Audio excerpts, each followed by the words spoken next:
Man, how are they ever going to adapt this?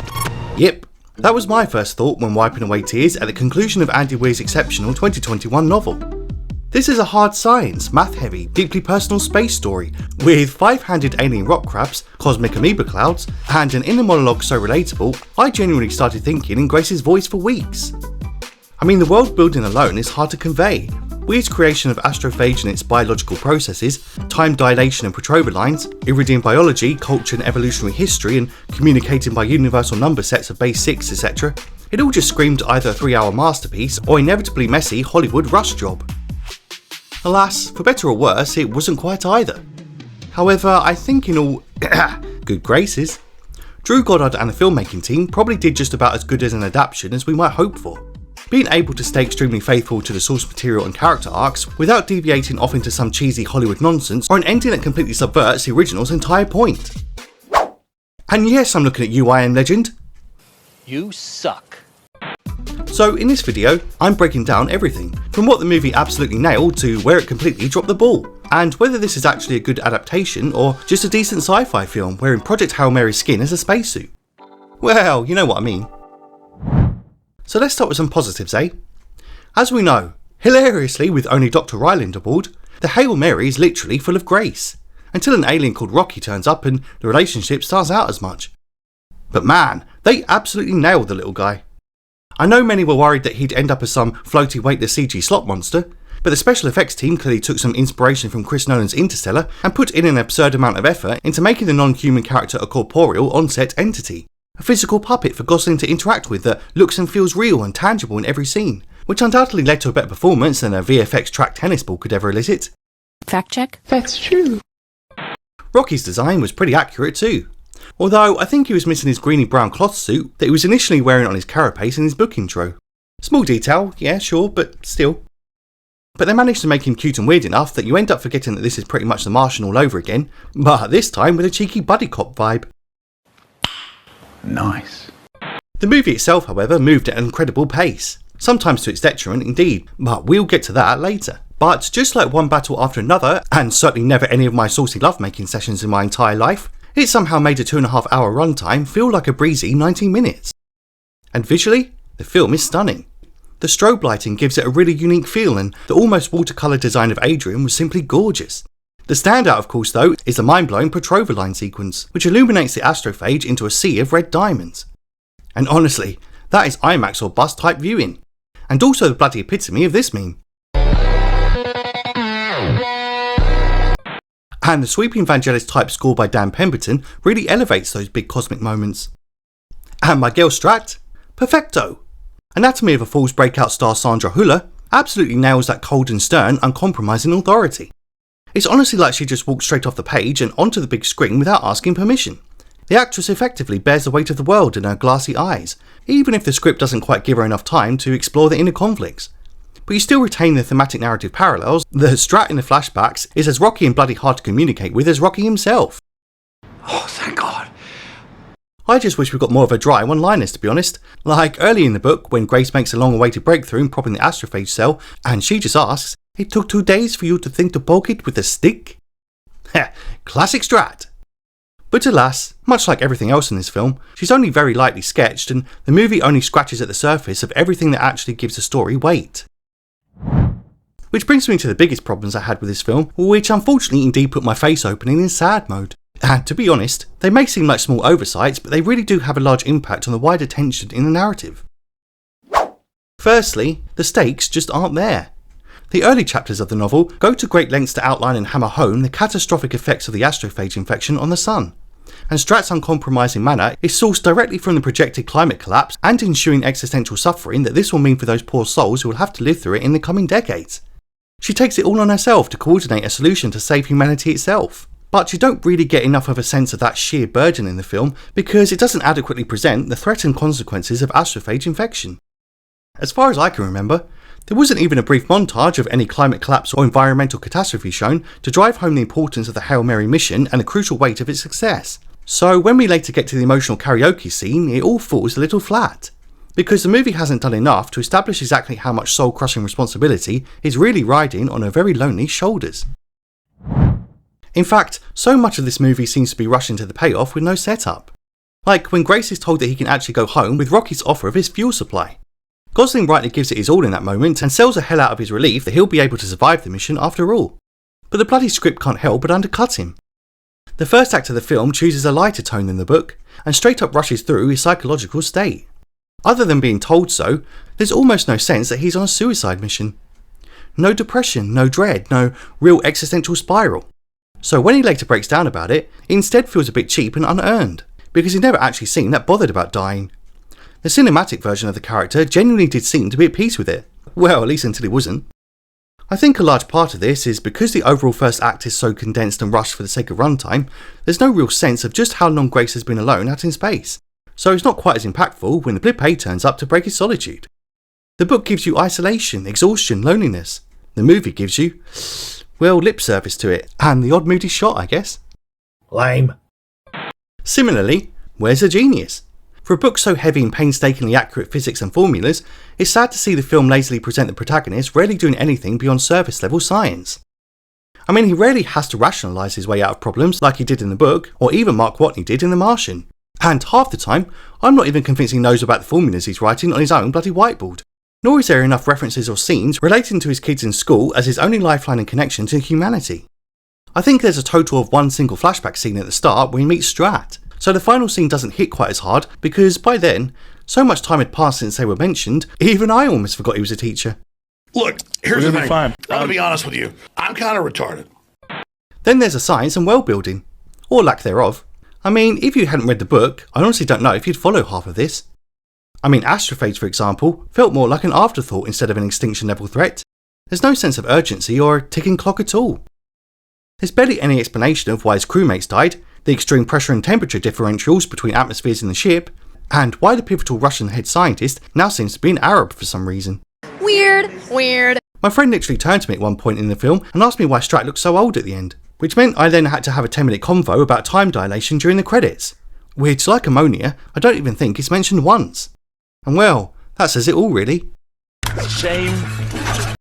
Further, some of the most important moments just don't land. The Strat reveal near the end that Grace was actually forced onto the mission against his will and essentially murdered for the greater good should in fact be huge. But instead, it all falls weirdly flat. No real intensity, no you're killing me type moment. It just kind of happens. Mainly because the stakes had only been vaguely outlined beforehand. And honestly, the first contact sequence is not as majestic and fascinating as it is in the book.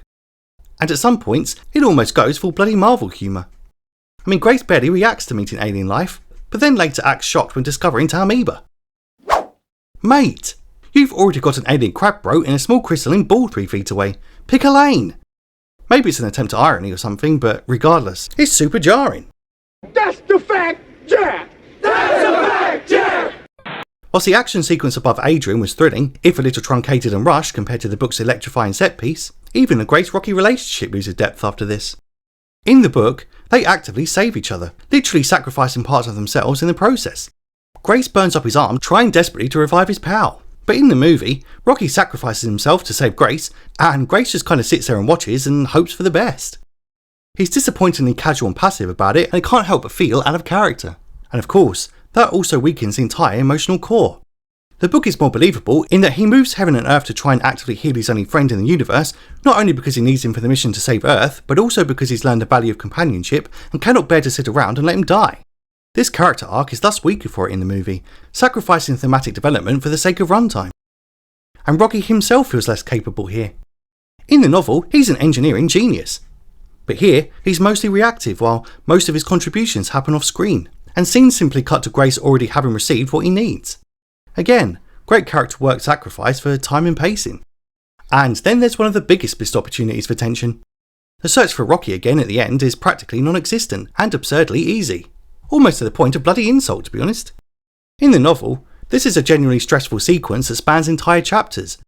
You really feel the sheer vastness of space, where trying to find one little spaceship in a vast expanse of black ocean is like trying to find a microscopic needle in a million haystacks. It takes time, effort, uncertainty, and a whole lot of complex science and maths.